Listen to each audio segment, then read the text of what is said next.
months ago, Grant Bennett was a healthy 15-year-old. Then his kidneys failed. Well, TMP of 340? Okay. Now he must spend 4 hours a day, 3 times a week, having his blood pumped through this artificial kidney or dialysis machine. Or he will die. Only the transplant of another human kidney can free Grant from dialysis and promise him a nearly normal life. Sitting here in limbo, got some time to search my soul. Right now we are living for the kidney transplant. And he has been so sick coming off of dialysis, sick with a headache, nausea, can't walk, you have to wheel him to the car at night. That's no way for a child to live. Diane Bennett and her 2 sons, Grant and Todd, live in Agoura. She will give Grant one of her own kidneys. Go get it. I mean, I have 2 kidneys. I can function with one. Grant cannot function without a kidney, except being on dialysis. The operation is going to take place in a few days. What are your concerns? What are your fears? He would reject my kidney anyway. We're hoping that we can exclude those patients who would reject their parents' kidneys and not have to put everybody through an unsuccessful transplant. Probably the easiest blood drawing we've had with you for a while. Right. Grant's own defense system may recognize his mother's kidney as an invader and attack it. Therefore, he and Diane are tested repeatedly for biological compatibility. How soon will you know if he's building antibodies against him? We'll have the results. We've gotten all the trays prepared, and we'll have the results hopefully tomorrow afternoon or Friday morning. And I'll call you first thing when I know. No matter if it's midnight? If it's midnight. I know you're going to be hanging on that phone waiting. Even with a high degree of compatibility, Grant will have to take autoimmune drugs for the rest of his life to keep a transplanted kidney. And it turned out that I hadn't made any antibodies towards her blood. So that's a very good sign. You're looking forward to the operation, aren't you? Yes, very much. What are your hopes? That it'll work and work a long time. Do you have any fears? No. Yeah, let me have a 6-0, please. He has had many crises. He's almost died quite a few times. It's been very scary. Let me have a 4-6. And I have taken Grant running stop signs, running red lights, getting him to the hospital up here. There's never a policeman around when you need one, so I just turn on my car blinker and it blinks and I say, get out of my way, I'm going. The chances for Grant having a functioning kidney 5 years from now are 3 out of 4.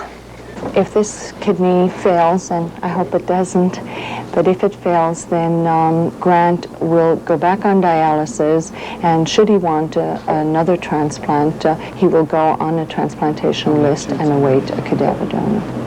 Barbara Schulman finds viable organs, hearts, livers, kidneys, and corneas for people who need them. A cadaver donor is an individual who expressed in his lifetime to his relatives or by methods of a card or indicating on his driver's license that he wishes to donate his organs so others may live. The difference in long-term survival is still superior with live-related donor kidneys than with cadaver. Small clamp, please. Do you get angry? I'm furious.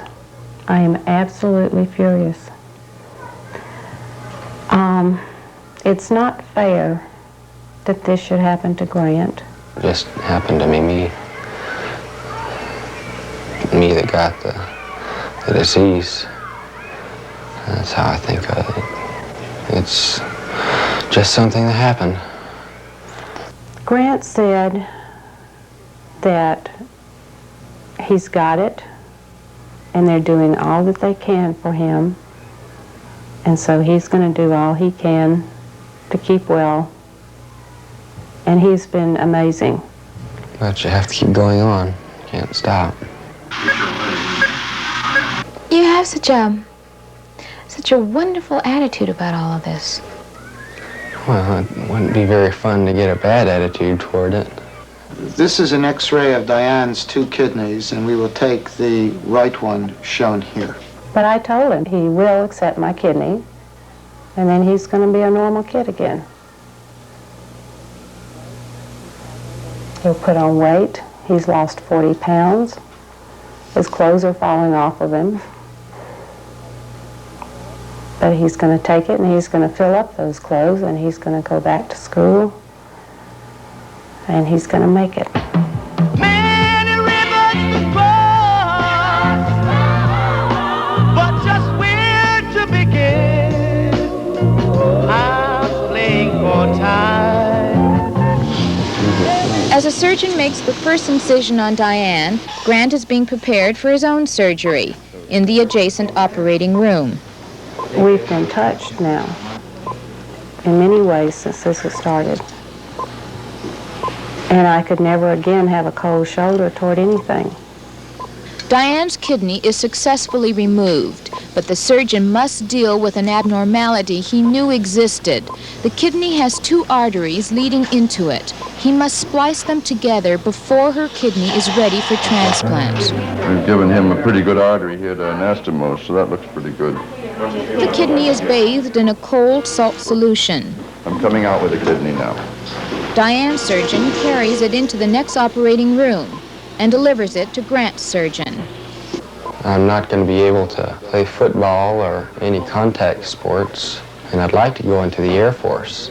But with this kidney problem, I'm not sure if they'll let me in. I hope they will. It's something I'd really like to do. What else would you like to do? A lot of people have been telling me that I should become a doctor. 3 hours after the scalpel first touched Diane, her kidney is attached, vein and artery, to Grant. The kidney looks good. It looks real nice and pink. You getting that? Already, it produces urine. Let's go. There it goes. See it? Get that? Many rivers to cross, and it's only my will that keeps me alive. Thank you. You're welcome, sonny boy. But he's going to take it and he's going to fill up those clothes and he's going to go back to school and he's going to make it. As we go to broadcast, Diane Bennett is recuperating quietly and successfully. It wouldn't be very fun to get a bad attitude toward it. Grant Bennett's prognosis is good. His new kidney is functioning beautifully. I find